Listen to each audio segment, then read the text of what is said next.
Good afternoon. I'm not going to give the game away and tell you where I am or where Lee is, but I do want to talk about 20-mile-an-hour zones and this car. This is a Mercedes-Benz CLS 320 CDI. Yes, it's a little bit broken. Yes, it's high mileage, and yes, it's not that happy right now, but this cannot be the only car that has this problem. At 20 mile an hour, my car doesn't want to change gear.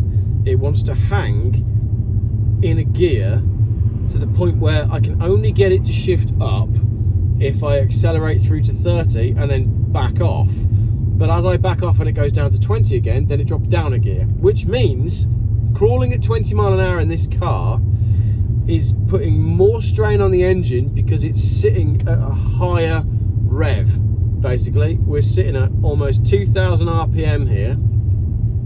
And what that is doing to my range, my fuel economy, is absolutely destroying it. Driving along in these 20 mile an hour limits in Wales, and fair enough, we're behind a tractor now. Look, I've just put it into neutral so I can roll for a bit.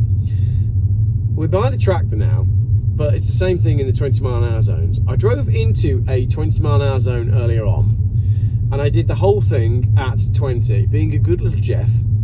And by the time I got out the other side of the 20 mile an hour zone, I had lost 60 miles of range, according to the computer on the car.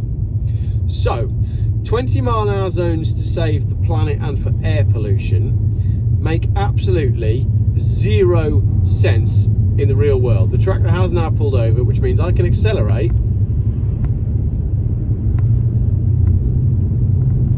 which means the RPM can come down, which means my engine can relax, and it means my gearbox is much happier. But if you drive along in a car with sticking gears at low speed, you can overheat your gearbox. So they've introduced this blanket 20 mile an hour speed limit, which is ludicrous, for pollution and road safety. Yet what happens is cars then come into the 20 mile an hour zone and slam the brakes on, which backs up everybody else. Even then, with this tractor, we went over the brow of a hill and I suddenly hit traffic, slammed my brakes on, and the chap behind nearly hit me.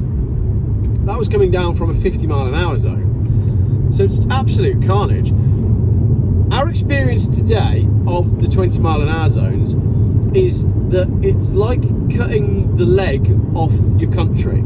So if you want to massively debilitate the people in your country and the economy, slash the speed limit down to 20. Because of all the 20 mile an hour limits we've driven through today, I haven't yet driven through one that seems to make sense. I've driven through quite a few that are very large roads. In fact, there's one bit in the video that you'll see when I put the full edit of this trip together where I'm driving on the other side of the road at 20 mile an hour just because I can see so damn far ahead. It's a very, very big road, and I'm staggered that everybody is stuck at 20 mile an hour. The other thing that you get is when you're all stuck behind a learner who doesn't want to do 20 mile an hour, they want to do 17 mile an hour. So for quite a while earlier on, I was stuck at 15 miles an hour, losing range like it was going out of fashion. And the thing is, cars aren't going out of fashion, they are being pushed out of fashion. The 20 mile an hour zone in Wales is nothing short of insanity. And whilst at the same time, you know, we just had the autumn statement yesterday or whatever it was, and everybody wants to pretend that inflation is coming down. Why are you hampering your workforce whilst at the same time pretending that you're doing your best for the economy? Oh yes, we want the economy to grow, but by the way, everything is going to be slower. And some of the comments that I've read about the traffic situation in Surrey is exactly the same. Oh yes, we're gonna get the economy under control, and we're gonna get inflation under control, but at the same time, we're gonna make your run to school and your run to work that was previously 15 minutes, 2 hours. How does putting people on the road for longer do better stuff for the economy? The other thing that Lee and I have both noticed on this drive is just how wound up you get at 20 miles an hour. So going through these 20 mile an hour zones, yes, I'm frustrated with the traffic, yes, I'm frustrated at going so slowly, but the stress levels from the frustrations of the traffic and the frustrations of not being able to cover any distance, and seeing miles ahead and seeing that you're not by a school, you're not by a church, you're not by any community centres, you're in the middle of nowhere and you're doing 20 mile an hour along with everybody else. You've got all that stress, then you're spending all of your time looking at this, looking at your speedo. At the same time, I'm then concerned about the condition of my gearbox and my fuel economy. So it's an absolute recipe for disaster, and I know you people in Wales are probably feeling the same. Red kite, yes, that's what I wanted to see today. So I've got 67 miles left to go, and I've got 115 miles range. However, the way we've done this trip is it's a 5-hour drive, so we've said half-hour stop each, which is fair. And when you watch the full video, you'll see that actually I've had a couple of stops to take photos in beautiful locations, and I'd have done that anyway.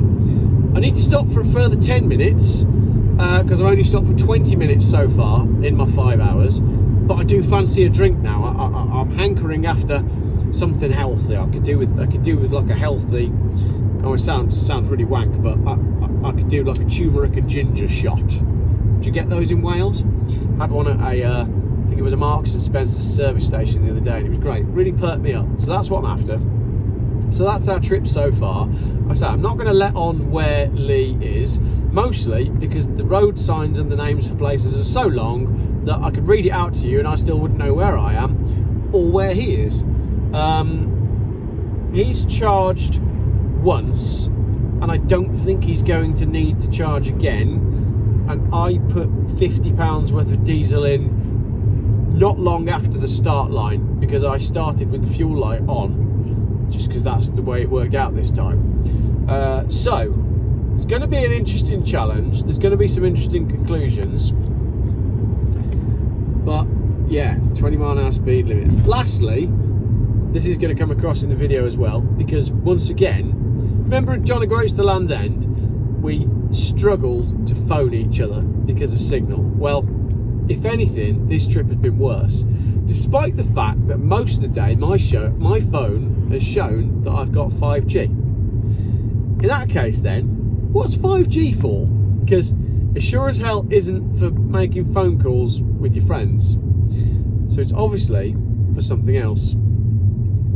I'm now in another 20 mile an hour speed limit, so I'm going to have to play this horrible game of keep an eye on the temperature, keep an eye on where the engine is at, and watch my speed, and try to balance everything out whilst not crashing into the car in front and holding up the one behind. It is an utter joke. There's a pub there. I could quite happily stop for a beer, get a train home. No, I'm joking. I'm only joking. Right, fish and chips is coming up next.